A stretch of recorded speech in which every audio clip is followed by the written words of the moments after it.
Hey guys, welcome to Friday. You can see I have Just Cause going on in the background, but today is not a day for live commentaries. This is actually a post commentary because I wanted to talk about a few things. But since it's Friday and since this is a little unconventional, I figured I'd just put Just Cause in the background. So yes. And what I wanted to talk about was, well, two things. That they kind of go together though. That I want to talk about motivation and sort of the value of things, I guess. But first, I want to start off with a sort of preface. So I've been playing video games pretty much all my life, as long as I really could have been. I started when I was 4 or 5. My dad had an original Game Boy with the purple and tan color scheme. I mean, like the screen, the only colors it showed were purple and tan. And I used to play the original Mario game for the Game Boy on that, as well as Tetris and Pac-Man. And that kept me occupied on the portable gaming front for a few years. I mean, yeah, a few years. And then I also played Lego Racers and Lego Racers 2 quite a lot when I was pretty much between the ages of 6 and 10 or 11. Those were, I guess, most of the games I played. Although eventually I did, when I was 9 or 10, I got a Game Boy Advance SP, and I played Pokemon on that. And then went on to play Fire Emblem and get a DS and DS games, more Pokemon. All like I could spend an hour talking about all the games I played. But I've been playing games for most of my life, and I was thinking about the fact that for all of that time, up until the end of the summer after my sophomore year in high school, so the end of 2 summers ago, because I'm a senior now, all of that time, playing video games never really seemed wrong to me. I got it wrong is not exactly, it's the wrong word, but I'm not really sure how to describe it. I never had any qualms about it. Like I used to play with my friends and play Pokemon for I just glued to the screen for 5 hours at a time. I used to spend entire days playing video games. That summer of 2011, I pretty much spent most of the time playing Terraria. Like I would start playing at maybe 8 or 9 o'clock in the evening and play until 2 or 3 o'clock in the morning. And I never really felt bad about it. There was nothing, to me, there was nothing ever wrong about the fact that I played video games so much. But recently, pretty much ever since, I don't remember exactly. You know what? No, it was.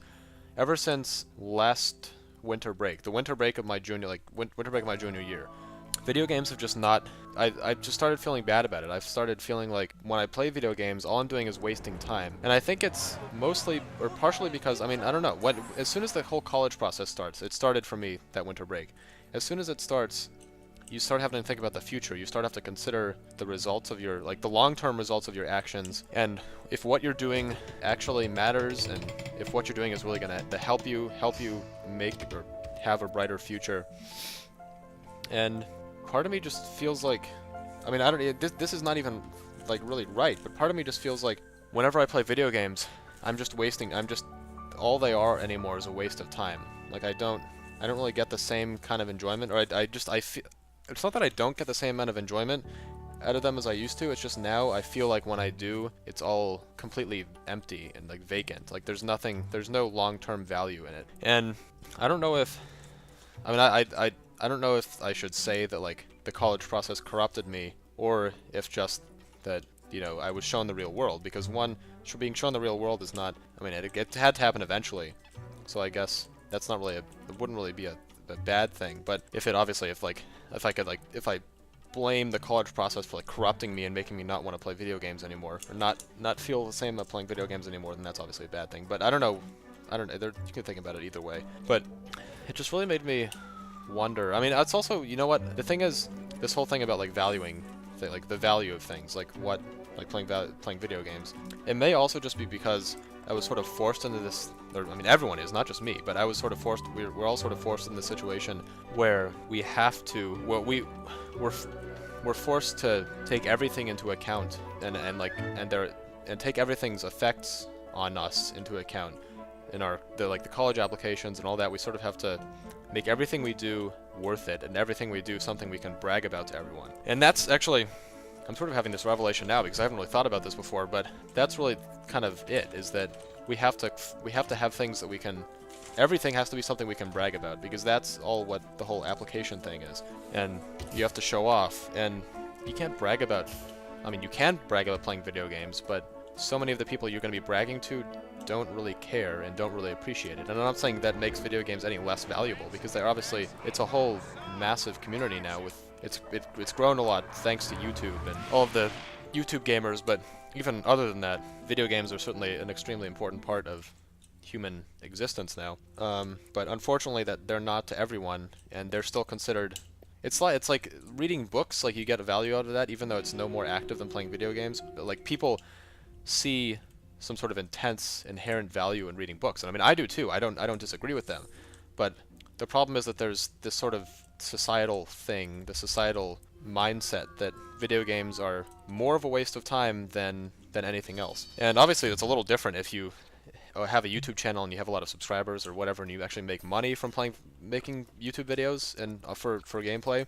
But obviously the vast majority of people don't make enough money playing video games to, you know, warrant society finding value in their playing of video games.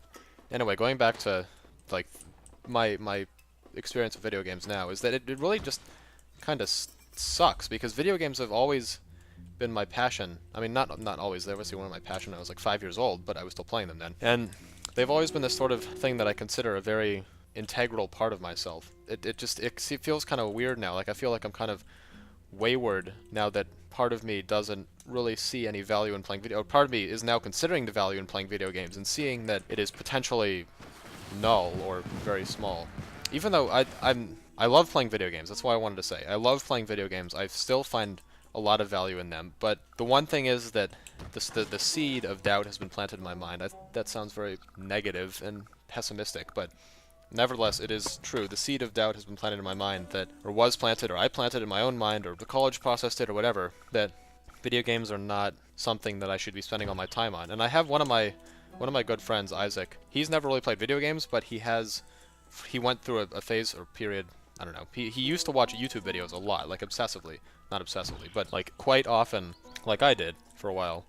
And the other day, he told me that he just deleted his YouTube account because he found that he sort of agreed with me, like on the idea that like there's no value in sitting around watching YouTube videos. It's not worth it. Like, it's just an empty thing to do. There are no long-term good beneficial effects on you. And in some ways he's right. Like, he is extremely strong to be able to just delete his YouTube account like that, even though he was nigh obsessed with watching YouTube videos. I mean, a lot of people are, so it's not like it's an obsession with that is not like a negative thing. But in his eyes it is, maybe it is, but it's debatable, whatever. The point is that him doing that has even like, him doing that, whatever, was sort of what made me start thinking about this, because I myself, like, video games have sort of become sort of the same way for me that YouTube has for him. Like, part of me, as I've said a million times in the past couple minutes, part of me just sees them as being waste of time, and that I feel like I should be doing other things, like going outside and getting in touch with the real world, and video games are just a way to get disconnected and not have to care about anything that actually matters. And obviously, as I'll say many times, the truthfulness of all that is debatable, and I debate it myself a lot, but the possibility of the negative side is still there. And I don't really know what to do. I mean, I don't really, I suppose I can just see what happens. This is obviously like the latter half of one's teenage years are very confusing, very emotional, roller coaster times, and so who knows what's going on. I mean, I don't really know how to describe it. Or to be able to address the problem, you have to like accept the fact that there's a problem, and I'm not really sure I want to. I don't really think it's that big of a problem. Like, eventually I will get used to this again, or maybe I won't. Maybe video games will never hold the same significance for me that they used to, and maybe I will move on. Maybe I'll stop playing video games all the time. I'll eventually get tired of them. Or tired of the feeling like I'm just doing tired of feeling like it is a waste of time. So I guess, yeah, that's pretty much it. There was no real overall message to this, just that sometimes it's interesting to think about the value of the things you do, or the consequences of what they are, or anything like that. And I never really ended up talking about motivation. That wasn't really actually anything I ever was going to talk about. But it is interesting to think about the value of things, especially things that you've been passionate about for a long time. It's not good to like start questioning yourself, because that's definitely not what you want to do. I mean, questioning yourself is one thing, that's fine, but doubting yourself is another thing, and you don't want to do that, and you shouldn't do that, and because it's not good. But it is interesting sometimes just to think about, as I've said, what you're doing and what you can make out of your passions. Because I mean, it is arguable. I can argue that since I have this YouTube channel, even though we're not like famous or anything, but I've sort of made a little bit of a work, or like more productive, sort of valuable thing out of my playing video games, because now I have the YouTube channel and it gives me more purpose because I have like an upload schedule and I have to get things out for people, and it's just it sort of gives you like that's the thing. That's actually, I'm just going to talk about this quickly, but it's always good to have a product for something you want to do, and video games themselves, like beating them is a product, but other than that, you don't really have that much. So having a YouTube channel really does give you the ability to have a product for your passion, and it makes it feel a lot more valuable. And I could talk for like hours on the value of having a product, even though I just like started thinking about that myself. But I don't want to keep you guys any longer, so I hope you have enjoyed this, and I hope you've taken something out of it, and hope you keep enjoying video games, and hopefully you can eventually make something out of that, whether you write about it or make a YouTube channel or just make stories to tell to your kids or whatever. So yes, thank you guys for watching. Welcome to Friday again, and peace out.